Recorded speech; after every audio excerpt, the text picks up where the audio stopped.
صراط الذين أنعمت عليهم غير المغضوب عليهم ولا الضالين آمين. بسم الله والحمد لله والصلاة والسلام على رسول الله سيدنا ومولانا محمد بن عبد الله وعلى آله وصحبه ومن والاه. قال المصنف رحمه الله ونفعنا به وبعلومه في الدارين آمين. وإياك والاحتكار وهو أن تشتري طعاما تعظم الحاجة إليه وتدخره بنية الغلاء. والأمر الثالث الانهماك في الشهوات الدنيا والتبسط في ملذوذاتها، فعند ذلك يعسر الوراء ويضيق الحلال، فإن هذا صرف والحلال لا يحتمل الصرف. وأما من غرضه من الدنيا أخذ قدر الضرورة أو الحاجة فالوراء ميسر له.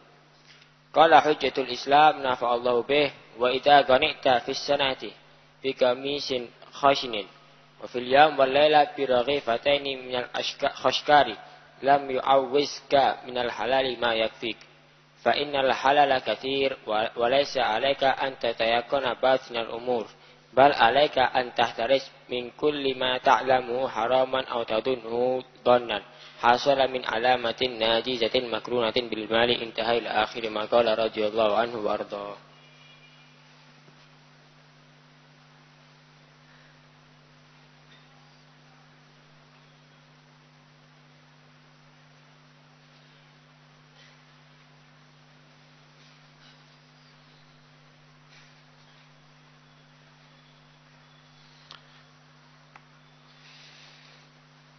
بسم الله والحمد لله والصلاة والسلام على رسول الله سيدنا مولانا محمد بن عبد الله وعلى آله وصحبه ومن والاه، ولا حول ولا قوة إلا بالله. قال المصنف رحمه الله ونفعنا به وبعلومه في الدارين آمين. وإياك والاحتكار وهو أن تشتري طعاما تعظم الحاجة إليه وتدخره بنية الغلاء. Dan hati-hatilah kamu dengan menimbun, yaitu kamu membeli makanan yang sangat besar diperlukan makanan itu, wa tadakhirahu, dan kamu menyimpannya dengan niat untuk supaya harganya tinggi. Menimbun hukumnya haram, dosa al-ihtikar. Sengaja beras ini dikulak sama dia, tapi nggak dijual-jual. Sengaja misal tadi itu kedelai ini dijual, dibeli, tapi nggak dijual-jual. Kenapa? Supaya tambah jarang yang beredar, tambah dikit, dan nanti tambah mahal. Hukumnya haram. Kenapa makanan ini nggak bisa ditoleran? Harus ada. Ini membuat kekacauan terhadap masyarakat. Nabi sallallahu alaihi wasallam bersabda dalam hadisnya, "Man ihtakara ta'aman 40 lailatan faqad bari'a minallah wa bari'a Allah ta'ala minhu."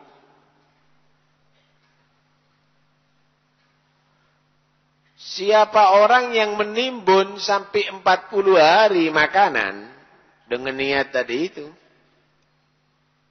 maka dia menjadi orang yang jauh dari Allah dan Allah jauh daripada dia. Artinya Allah jauh dari Allah karena Allah tidak merahmati dia. Dibenci oleh Allah. Artinya dia jauh daripada Allah, berarti dia melanggar ajaran Allah, bermaksiat kepada Allah. Malah dalam hadis yang lain Nabi bersabda, "Man ihtakala ta'am 40 yawman thumma tasaddaqa bihi thumma tasaddaqa bihi sadaqatahu kafara lihtikari." Kalaupun ada orang menimbun 40 hari sampai harganya naik, kemudian setelah itu enggak dijual, disedekahkan, maka sedekahnya tadi itu hanya untuk menghapus dosa penimbunannya. Ini bukan berarti satu hal yang baik itu. Itu membuat gelisah itu. Apalagi dibeli, dikirim ke luar negeri, yang di negerinya kekurangan makanan. Tambah lagi. Karena itu dalam hadis yang lain, Nabi juga menyatakan, Al-jalib marzuk, wal muhtakir mal'un. Orang yang nimbun itu dilaknat. Enggak dapat rahmat Allah Subhanahu wa taala karena kejem dia. Dia mengkondisikan muslimin atau masyarakat dalam keadaan kepepet. Dia mengkondisikan semuanya perlu dengan dia. Setelah itu dia permainkan harta dengan apa? Dengan harga yang tinggi.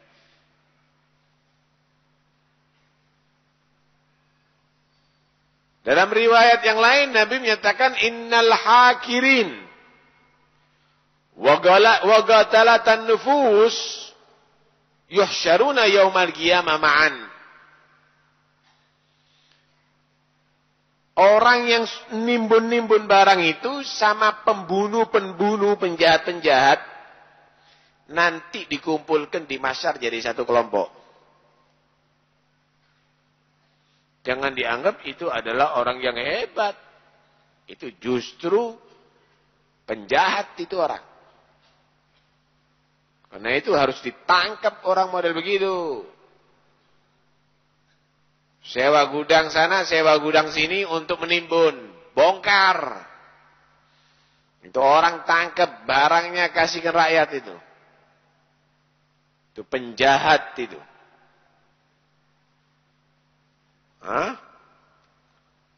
Sayyidina Ali bin Abi Thalib menyatakan man ihtakara at-ta'am 40 yawman gasa galbuh.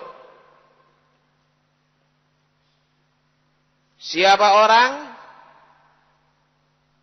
yang dia tadi itu menimbun makanan 40 hari, hatinya akan menjadi kaku. Gasa galbuh. Siapa orang yang dia tadi itu menimbun makanan sampai 40 hari akan menjadi mengeras hatinya. Gosak galbu. Artinya orang ini gak rahmat. Orang ini gak ada belas kasih. Orang ini gak bisa dibimbing. Orang ini gak bisa dinasehatin. Karena itu dalam riwayat Sayyidina Ali dibakar itu hartanya mereka. Hartanya mereka dibakari semuanya. Wis, udah. Kamu membuat kaum muslimin dalam keadaan menderita, kamu membuat mereka dalam keadaan lapar, bakar. Nih untungnya kamu. Harus dipertegas sama pemerintah itu, yang gitu-gitu. Jangan dilindungi.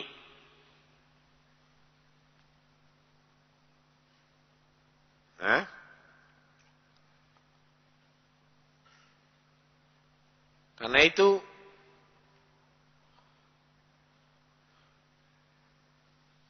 di antara mereka tadi itu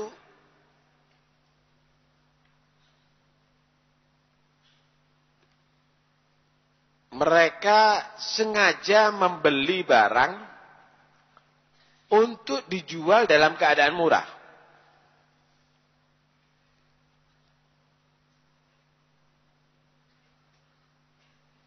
Kenapa? Karena dia ingin pahala yang gede, bukan untung yang gede.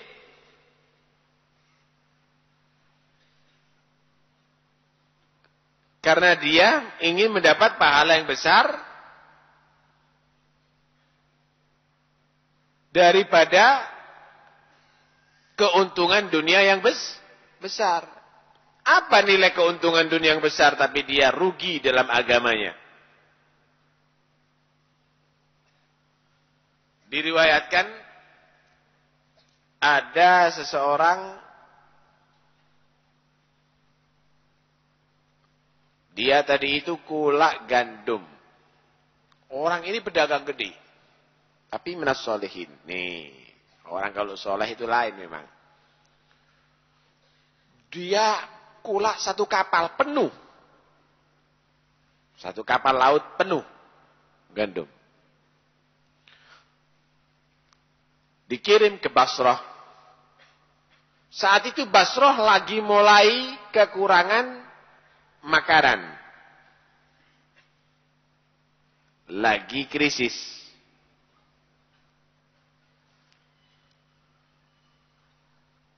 Dikirimkan kepada surat kepada si wakilnya yang ada di Basrah.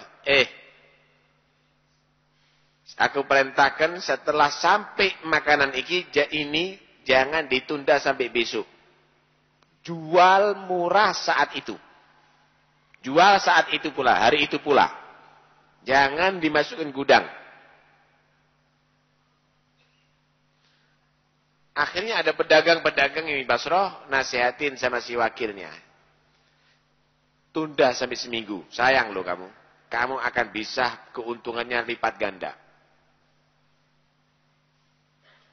Dipikir si juragan pasti akan lebih seneng nih. Si bos pasti akan lebih seneng. Dengan keuntungan yang lebih gede. Saya yakin kalau kamu jadi bosnya akan cari pegawai yang model begitu. Ditunda 1 minggu. Dijual, berlipat ganda keuntungannya. Kasih kabar. Alhamdulillah barangnya inti sampai dengan selamat. Tapi terus terang saya tunda 1 minggu. Supaya keuntungannya berlipat ganda. Dan ternyata benar. Keuntungannya sekian. Kalau inti. Kalau model seperti kita gimana? Kita punya pegawai ini pinter. Hebat. Bagaimana jawaban ini orang soleh? Tulis surat. Dengarkan baik-baik, kata dia. Baca baik-baik. Kami lebih senang dengan keuntungan sedikit. Tapi agama kami dan iman kami selamat. Dan kamu sudah melanggar perintahku, kata dia. Aku tidak senang dengan kabar gembira yang menurut kamu keuntunganku besar ada di sini, tapi kerugian agamaku adalah besar juga. Kamu betul-betul telah melakukan satu pelanggaran bagi kami. Karena itu surat ini saya kirimkan sebagai jawaban. Seluruh duit, seluruh harta yang ada di sana, sedekahkan kepada fuqara wal masakin. Seluruhnya itu, sedekahkan kepada fuqara wal masakin. Dan aku berharap, mudah-mudahan, dengan sedekah itu, aku masih bisa selamat, tidak dilaknat oleh Allah subhanahu wa ta'ala. Walaupun gak pahala, gak apa-apa. Yang penting tidak tercatat dosa di sisi Allah Subhanahu Wa Taala. Karena itu orang berdagang itu jangan dianggap negatif. Positif, asal soleh. Asal dia tadi itu orang baik. Allah memuji dalam Al-Quran orang yang berdagang yang model demikian. Rijalun la tulihim tijaratun wala bay'un an dzikrillah wa iqamis shalah. Ada beberapa orang memang mereka itu berdagang. Tapi dalam perdagangannya dia tidak sampai terlena. Sampai lupa daripada berzikir kepada Allah. Daripada salat, daripada ibadah kepada Allah subhanahu wa ta'ala. Karena itu, kadang-kadang kamu akan melihat nanti di hari kiamat, ada beberapa orang yang tidak pernah perang. tapi dikumpulkan dengan orang yang mati syahid. Ternyata orang ini tajir. Ternyata orang ini pedagang. Dalam hadis Nabi menyatakan, at-tajirus sadugul aminul muslim yuhsyaru ma'asyuhada yaumal qiyamah.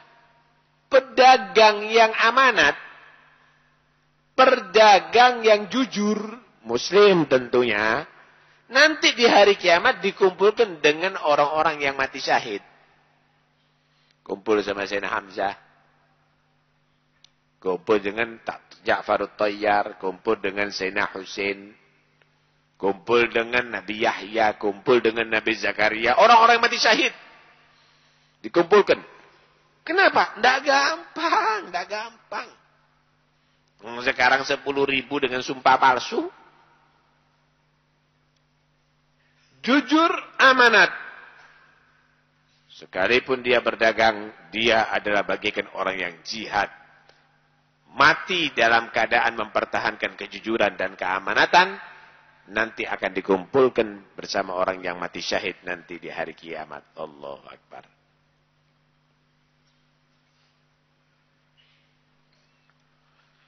Karena itu, orang jual beli makanan ini, kalau bahasa sekarang pelacangan, jual beras itu dan ini harus hati-hati ya, jangan menimbun.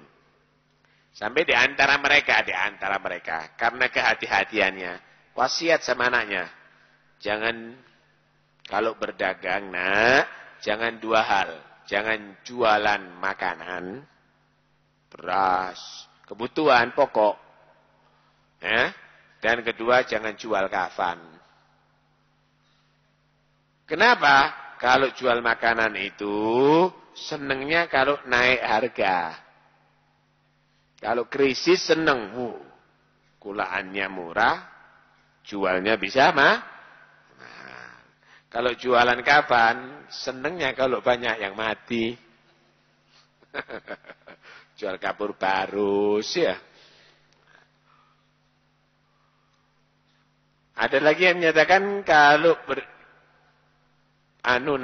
kalau bekerja jangan kamu tadi itu, tapi ini bukan berarti jelek ya. Artinya berhati-hati. Silahkan, nggak ada masalah Anda jual makanan, tapi kalau Anda tadi itu membantu umat Islam supaya mendapatkan beras tadi itu dengan mudah, ada di mana-mana dan harga dijangkau, bagus. Anda berarti membantu. Yang dikhawatirkan itu adalah kamu main harga. Nah, ini yang tidak benar. Yang dikhawatir itu adalah kamu main harga.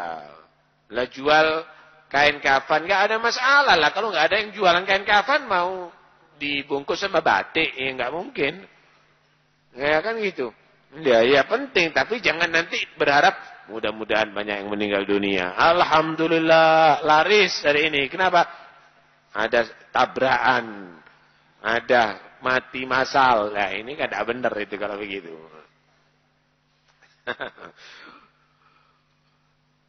Alhasil, silakan Anda berdagang, tapi jadilah orang yang soleh, berdagang makanan bagus, tapi jangan menimbun dan jangan kamu menciptakan krisis, menciptakan kerisauan, menciptakan manusia tadi itu adalah sangat butuh dengan makanan tadi itu, dan kamu mainkan harga untuk mencari keuntungan duniawi saja. Al-amru tsalits, masih dalam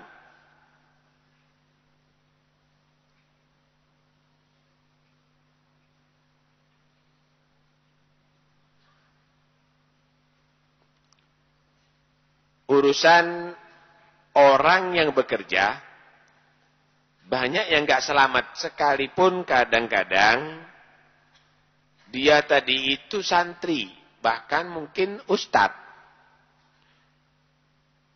Kenapa? Kemarin sudah diterangkan pertama, karena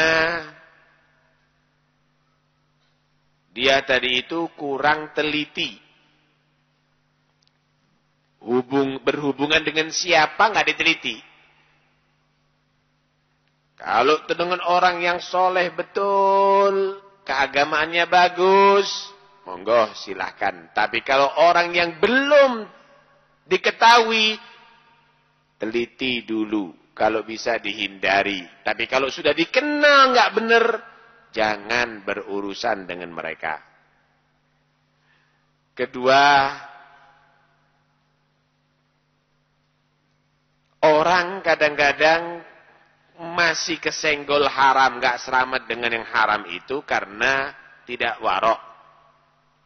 Dalam arti tidak warok itu karena dia mencari jalan-jalan menghilah gimana caranya haram ini bisa jadi halal. Oh, asal diakad begini, asal ente model begini, nggak jadi nggak apa-apa, nggak jadi masalah. Jadi bukan selamatnya, tapi cari solusinya. Paham ya? Sama dengan begini. Baygon itu kalau 2 gelas mati. Tapi kalau 1 tetes nggak mati. Nggak apa-apa. Begitu. Ya, jangan. Ya. Nah. Baik. Yang ketiga. Banyak orang nggak selamat. Kenapa? Al-inhimak fi syahawatid dunya. Wattabassut fi maldudatiha. Orang tadi itu banyak nggak selamat dengan haram, masih kesenggol dengan haram karena dia tadi itu masih bergaul, bergelimut di dalam kenikmatan dunia. Tabassut, dia ingin bermewah-mewahan di dalam kenikmatan dunia. Cari babut yang paling bagus. Cari baju yang paling bagus. Cari mobil yang paling bagus. Fa'inda dzalik, maka ketika itu ya'surul wara'. Akan sulit kewaraan itu terjadi. Wa yadhigul halal, dan akan menjadi sempit halal bagi dia. Kenapa? Fa inna hadza saraf.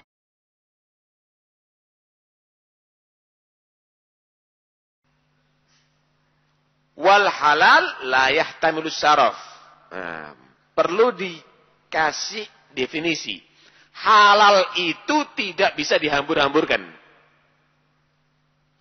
Yang bisa dihambur-hamburkan itu yang berarti tidak halal. Nih, gampangannya begini. Kira-kira kalau kamu itu mau sedekah ke masjid, miliatan atau 1.000, 2.000. Halal itu nggak bisa dihambur-hamburkan. Tapi kalau kamu beli sendal yang ratusan ribu lah ini. Al halal la yahtamilu saraf. Halal itu tidak bisa menerima penghambur-hamburan. Tepat sasaran nanti. Mungkin duit sing halal 500 tok iku. Kenapa? Sendal biasa bisa ia pakai, tapi kenapa kok beli sendal tok itu loh? 3 juta. Ono JT ya? Tidak masuk akal kadang-kadang orang tadi itu.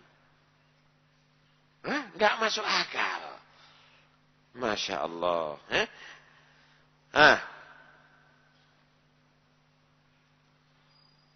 Wa amma man gharatuhu minad dunya, adapun orang yang tujuannya mengambil daripada dunia itu akhdhu gadri darura, hanya mengambil seperlunya, awil haja atau menurut hajatnya saja, fal wara' muyassar lah, gampang menjadi wara' itu.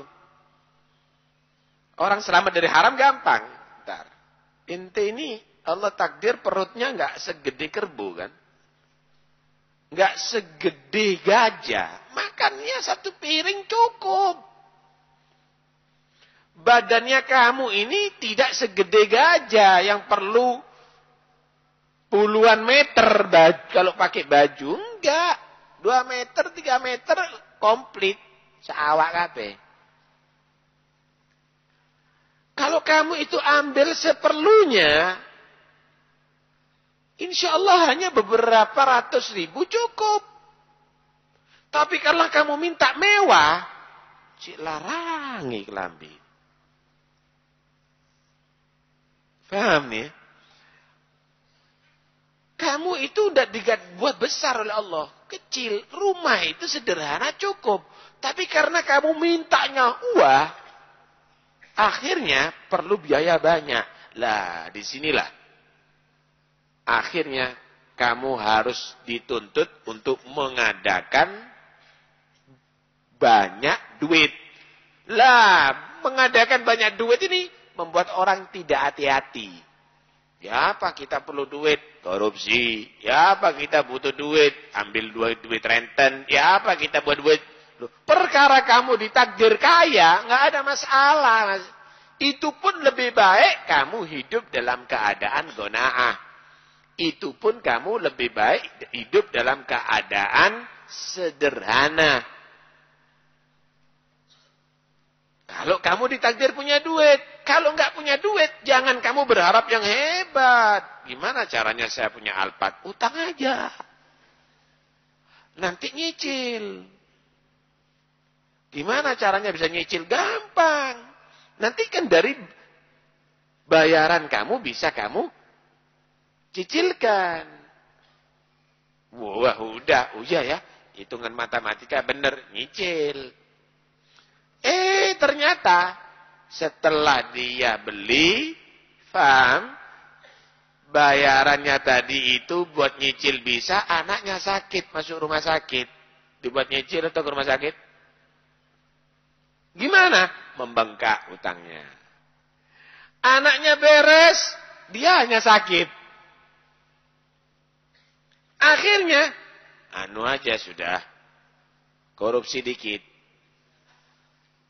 Lama-lama korupsi besar.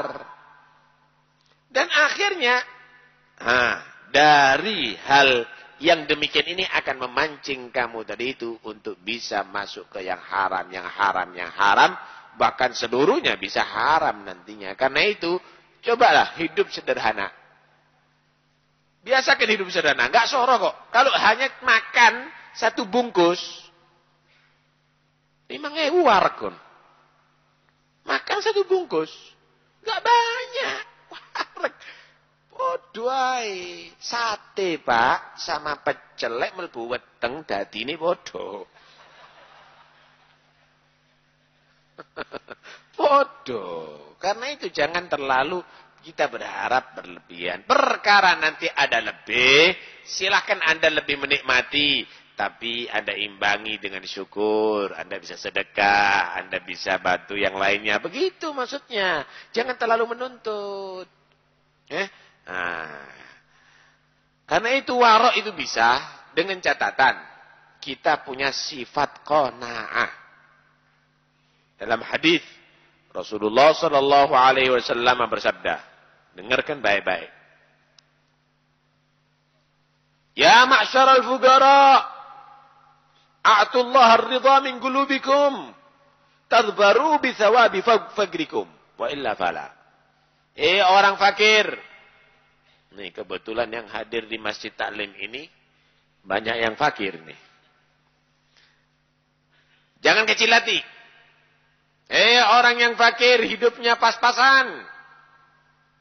Jadikan dalam hati kamu ridha dengan takdirnya Allah. Terima itu semuanya. Tetap jaga diri kamu. Jangan sampai berbuat haram. Ridho. Ana ridho. Aku tidak dijadikan oleh Allah kelaparan.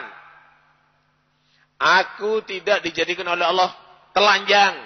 Aku masih punya pakaian. Bisa menutup aurat. Aku masih bisa makan. Sehari bahkan 3 kali.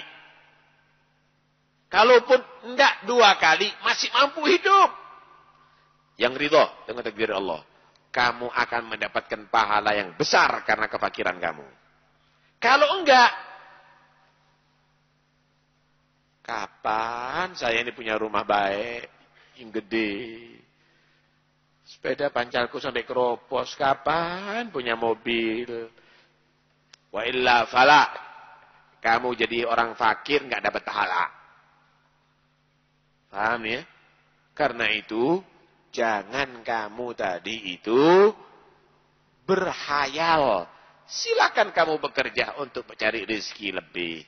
Tapi yang jelas hiduplah sederhana. Jangan kamu menuntut untuk kepuasan nafsu kamu di atas dunia. Kamu kesandung yang haram nantinya. Paham ya? Baik. Dalam hadis yang lain, Rasulullah SAW bersabda, Tuba liman hudiya ilal Islam. Wa kana aishuhu kafafan wa ghani'a bih. Beruntung bagi orang yang mendapat hidayat masuk Islam. Alhamdulillah. Anda masuk Islam. Anda Islam sudah. Alhamdulillah. Anda sudah beruntung. Dan hidupnya pas-pasan. Tapi ghani'ah, dia menerima. Alhamdulillah, ya Allah, alhamdulillah. Ana masih ditakdir bisa makan hari ini. Walaupun besok belum tentu makan. Alhamdulillah. Alhamdulillah ya Allah. Ana masih sehat bisa menghadiri majlis ta'lim saat ini. Alhamdulillah ya Allah. Ana masih bisa menutup aurat. Tuh, ada sebagian orang tidurnya ada di emperan. Enggak punya rumah. Masa itu enggak syukur sama Allah? Tuh banyak orang. Pakaiannya enggak bisa ganti karena cuma satu. Masa kamu enggak bersyukur sama Allah, Allah kasih lebih ini? Tuh banyak orang dirawat di rumah sakit. Ngos-ngosan karena kena penyakit jantung. Kena penyakit paru-paru. Karena penyakit gagal ginjal. Karena itu, karena ini. Kamu ditakdir sehat. Masa enggak syukur sama Allah? Kamu mau nuntut apa lagi? Tinggal kamu syukur, ibadah, alhamdulillah. Tuba, untung orang yang demikian ini. Pak, saya mau tanya. Model saya sama sampean. Model saya sama sampean. Kalau punya pabrik gede. Kira-kira hadir di majelis ini. Kira-kira nogon. Loh, karena itu Allah itu maha tahu. Alhamdulillah, anak nggak dijadikan sugih. Mungkin kalau anak sugih, nggak mau dengar ceramahnya Habib Taufik. Syukur alhamdulillah. Kalau sugih, paham ya? Alhamdulillah, kaya bisa sedekah, kaya bisa hadir majlis taklim, kaya bisa bangun masjid. Kaya bisa bantu fuqara al-masakin. Wah, ni'mal malus saleh lirrajulis saleh. Betapa nikmatnya, hebatnya, nilai tinggi harta yang halal di tangan orang yang soleh. Yang enggak ditakdir kaya, ojo cili hati, yang ridho.